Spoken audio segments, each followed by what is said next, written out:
अस्सलाम वालेकुम वीवर्स, क्या हाल है। उम्मीद करती हूँ आप सब ठीक होंगे। तो वीवर्स, आज का हमारा व्लॉग है मुंशी प्रेमचंद के अफ़सानों पर। तो मुंशी प्रेमचंद के जो अफ़साने हैं वो 5 अफ़साने हैं। तो मैं आप लोगों के साथ एक एक करके शेयर करूँगी। जैसा कि मुंशी प्रेमचंद के अफ़साने बहुत इंपॉर्टेंट हैं, वो अक्सर पेपर में क्वेश्चन आ जाता होता है। तो मुंशी प्रेमचंद के अफ़साने हम लोग आज डिटेल से पढ़ेंगे। मैं आप लोगों को मुंशी प्रेमचंद के अफ़सानों के नाम बता दूं। एक है मुंशी प्रेमचंद का अफ़साना राह निजात, और दूसरा है हज अकबर, तीसरा है कफन, चौथा है सवा सिर गेहूँ, और एक है मेरे ख्याल में राह निजात भी हो गया, कफन भी हो गया, हज अकबर भी हो गया, सवा सिर गेहूँ भी हो गया, और एक है पवस की रात। 5 अफ़साने हैं मुंशी प्रेमचंद के हमारे सिलेबस में। तो आज मैं आप लोगों के साथ मुंशी प्रेमचंद का मैं एक एक अफ़साना आप लोगों के साथ शेयर करूंगी। और आज मैं आप लोगों के साथ अफ़साना शेयर करूंगी मुंशी प्रेमचंद का राह निजात आप लोगों के साथ शेयर करूंगी। आज का मैं ना आपके जो मुंशी प्रेमचंद का है ना अफ़साना राह निजात वो शेयर करूंगी। तो साथ में हम लोग पढ़ेंगे मुंशी प्रेमचंद का तारुफ भी और इसके क्वेश्चन के बारे में डिटेल भी। जैसा कि ऊपर आप लोग क्वेश्चन देख सकते हैं कि प्रेमचंद की अफसाना निगारी की खसूसियात बयान करें। तो इस तरह हम लोग इसमें देखते हैं कि मुंशी प्रेमचंद के जो 5 अफसाने हैं वो इसमें हम लोग पूरी डिटेल से बयान करेंगे। ये देखो फर्स्ट क्वेश्चन यही है। तो इसमें हम लोग किसी एक अफसाने का जिक्र नहीं करेंगे, इसमें हम लोग 5 अफसानों का जिक्र करेंगे। तो जहाँ पे उसने कहा होगा कि ये वाला अफसाना डिस्कस करें तो उसमें हम लोग वही अफसाना डिस्कस करेंगे, उसके अलावा किसी अफसाने का जिक्र नहीं करेंगे। और मुंशी प्रेमचंद के बारे में बताएंगे कि वो कैसा इंसान था, वो कैसे अफसाने लिखता था। तो व्यूवर्स, जो आप लोगों को मेरे पीछे से आवाज़ें आती हैं तो इनको इग्नोर करिएगा। तो प्लीज़ मेरी वीडियो को लाइक किया करें, मेरे चैनल को सब्सक्राइब किया करें, मुझे आप लोगों के सपोर्ट की बहुत बहुत ज़रूरत है। तो आज हम लोग पढ़ेंगे मुंशी प्रेमचंद का तारुफ। प्रेमचंद का तारुफ। प्रेमचंद का असल नाम दिनपत राय था। 10 अगस्त 1881 को पांडेपुर ज़िला बनारस में पैदा हुए। अगर आप लोगों को इनकी डेट जो वो है नहीं याद रहती तो आप ज़िला का नाम याद रख सकते हैं। इनके वालिद का नाम मुंशी अजायब लाल था, ये महकमा डाक में मुलाजिम थे। तो अभी आपने ज़िंदगी की 7 बहारें देखी थी कि वालदा के साय से महरूम हो गए, और 15 वर्ष की उम्र में वालिद का साया भी सर से उठ गया। कम से नहीं यानी कि 13 वर्ष की उम्र में शादी हो गई। आपकी बीवी अपनी बीवी से ना बनी, बीवी के साथ खिचखिच रहने लगी, बिलाखिर अलैदगी पर ख़त्म हो गई। इसके बाद आपने एक बेवा से शादी की। आपके घरेलू हालात बहुत बहुत जो थे ना वो तंग दस्ती थी आपके घर में। तो इस तरह आपने अरबी और फ़ारसी एक मौलवी साहब से हासिल की। गुर्बत और तंग दस्ती का आपके घर में राज था। बावजूद इसके आपने हिम्मत से काम लिया और मैट्रिक पास कर लिया। 1899 को आप एक स्कूल में मदरस हो गए। बाद में आपने FA BA के इम्तिहानात पास कर लिया, उस्ताद से इंस्पेक्टर मदारिस हो गए। 1921 में गांधी जी की तहरीक तर्क मौलाद की हमायत करते हुए मुलाजमत से मुस्तफ़ा हो गए और सहाफ़त के खारजाद वादियों में उतर गए। 8 अक्टूबर 1836 को इस दुनिया से रुखसत हो गए।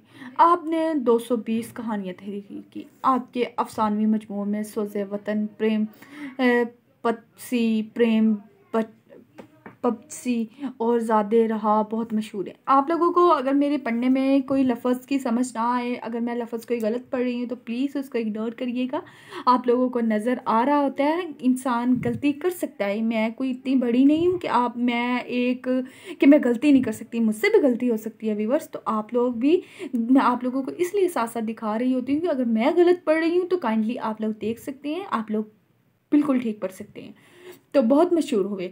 इसरार मुआयदा, बेवा, जलवा एसार, बाज़ार हुसन, नरमला, गबन, पर्दा मुजाज, गोशे आफियत, चौगाने हस्ती और मर्द मैदान आपके मरूफ नावल हैं। प्रेमचंद के अफसानों का फ़िक्री और फ़न्नी जायज़ा। राह निजात, जो मैंने आप लोगों को बताया कि मैं आप लोगों के साथ डिस्कस करने लगी हूँ। प्रेमचंद का शुमार उर्दू अफसाने की बुनियाद रखने वालों में होता है। ये उर्दू अफसाने की खुशकिस्मती है कि इससे आगाज़ ही से ऐसा अफसाना निगार मुयस्सर आ गया जो इससे फ़न की बुलंदियों तक ले गया। बाद में आने वालों को एक बना बनाया रास्ता मिल गया, यानी कि ये रास्ता बनाने वाले प्रेमचंद थे। बाद में जितने भी अफसाना निगार आए उन्हें तो बना बनाया रास्ता मिला। इस तरह अफसाना इर्तिगा की मंजिलें तय करता हुआ अफसाना नगारी के आलमी मयारात को छूने लगा। बहुत से फनकार ऐसे होते हैं जो फ़न की बजाय मकसद को सामने रखते हैं। इस तरह इनका फ़न दब कर रह जाता है और मकसद वाज़िया हो जाता है। इस तरह ऐसे फ़नकार अदब आलिया तख्लीक करने से कासी रहते हैं। लेकिन प्रेमचंद ऐसे अफसाना निगार हैं जिन्होंने मकसदियत को भी हाथ से ना जाने दिया और अपने फ़न को भी बरकरार रखा। राह निजात प्रेमचंद का एक ऐसा ही अफसाना है जिसमें मकसद और फ़न साथ साथ चलते हैं।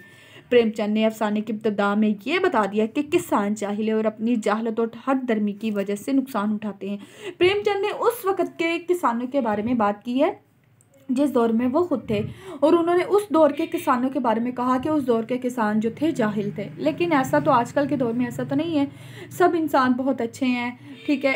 ऐसा नहीं है कि किसान बहुत अच्छा है, लेकिन उसने अपने दौर की बात की है कि किसान लोग ऐसे थे। इतने बरस गुजर जाने के बाद भी आज भी देहातों में डांग डंडा पिस्तौल और बंदूक अक्ल और शऊर और दलील पर बारी है। डॉक्टर औरंगजेब आलमगीर राह निजात का तज़किया करते हुए लिखते हैं, देहातों के रवैये और इन रवैयों के पीछे कार फरमा जज्बों का अमली तज़किया हमें देहातों की शख्सियत को समझने में मदद देता है। देहाती जो बज़ाहिर सादा लोग छोटे और सीधे नज़र आते हैं, किसी तरह अपनी दानस्त में चालाक व अयार होते हैं। किस तरह इनके बज़ाहिर सादा अमल के पीछे चालाकी व अयारी पोशीदा होती है। प्रेमचंद जो है वो इस यहाँ पे अपने दौर के किसानों के बारे में बता रहा है और देहात के लोगों के बारे में बता रहा है। इनकी निशानदेही से कारी को इंसानी शख्सियत के पेचीदा पहलू से वाकफियत हासिल होती है। जिंगर जब पोशीदा मुकासद मुहरकात या ये इस अफसाने का करैक्टर है, तो मुहरकात के तहत बदहू से खूब दोस्ती बढ़ा लेता है। तो बदहू जिसके जहन में इंतकाम ले जाने का खौफ खदशा मौजूद है, झींगर से पूछता है कि अगर इसे एक का खेत जलाने वाले का इल्म हो जाए तो इससे क्या सलूक करेगा। झींगर नहायत मतानत से मुतअब्बराना अंदाज में जवाब कहता है कि मैं इससे कहूँगा कि भैया तुमने जो कुछ किया बहुत अच्छा किया, मेरा घमंड तोड़ दिया, मुझे आदमी बना दिया। जिगर और बदहू जानते हैं कि इंतकाम बुरी चीज़ है, लेकिन वो अपने मिजाज में हरगिज़ तब्दीली लाने के ख्वाह नहीं है। वो दोनों जानते भी हैं कि इंतकाम बुरी चीज़ है, कि इंतकाम नहीं लेना चाहिए, लेकिन वो फिर भी इस बात पर मतलब उनमें तब्दीली नहीं आई कि ये हम लोग ये छोड़ दें, ये चीज़ें छोड़ दें, कि इंतकाम नहीं लेना चाहिए। तो वो इस बारे में सोचते ही नहीं है। इन्हें बखूबी इल्म है कि वो जो कर रहे हैं इसके बुरे असरात और बुरे नताज बरामद होंगे, लेकिन वो अपनी ज़िद पर कायम है। प्रेमचंद अपने किरदारों की नफ्सियात तक इस अंदाज से रसाई हासिल करते हैं कि पढ़ने वाला दाद दिए बगैर नहीं रह सकता। देहात नगारी प्रेमचंद का मनपसंद मौजू है। इस अफसाने के ज़रिए देहाती ज़िंदगी चलती फिरती और जीती जागती हमारी आंखों के सामने आ जाती है। देहाती लोगों की क्या मुशागिल हैं, इनके मामलात क्या हैं, इनके सोचने का अंदाज़ क्या है, इनके रस्म व रिवाज क्या हैं, कैसे कैसे मुहावरे और कहावतें इनकी ज़ुबान पर रहती हैं, बंदा मजदूर के हालात कितने तलख हैं। इन सब बातों से हम आगाह हो जाते हैं। किसके अफसानों से? प्रेमचंद के अफसानों से, जो प्रेमचंद बयान करते हैं। बधू की भेड़ें जंगल की तैयार फसल में घुस गई और फसल बर्बाद हो गई। इसी मामूली सी बात ने दोनों के दरमियान दुश्मनी पैदा कर दी। फसल को आग लगी तो इसका इल्ज़ाम बधू गुड़ैये पर आ गया। बधू को अपनी जान बचाने की खातिर अपनी तमाम भेड़ें फ़रोख्त करना पड़ी। झींगर और बधू दोनों कंगाल हो गए। अफसाने का आखिरी जुमला, फिर दोनों सो गए। एक दूसरे की किस्मत बर्बादी, एक दूसरे को नुकसान पहुंचाने और जज्बा इंतकाम की तस्कीन के बारे में सवाल पैदा करता है। तो व्यूवर्स, मैंने आप लोगों के साथ ये राह निजात शेयर कर दिया। तो मैं आप लोगों को बता दूं कि राह निजात जो है इसमें बहुत कम दिया गया हुआ है। तो एक बुक है जिसमें अफसाने के 5 रंग हैं, वो बुक में आप लोग परचेज़ कर लें। उसमें मेरे पास तो वो भी है, मेरे पास मैं आप लोगों को कल दिखाऊंगी कि वो बुक भी मैं आप लोगों के साथ शेयर कर दूंगी। लेकिन बात यह है कि आप लोग अब परचेज़ कर लें, और मैं आप लोगों के साथ वो सारी स्टोरी नहीं पढ़ सकती क्योंकि वीडियो लंबी हो जाएगी और ये हमारे मटेरियल इतना हमारे लिए काफ़ी पेपर के लिए नहीं है। ये हमें ज़्यादा मटेरियल की ज़रूरत होती है पेपर में।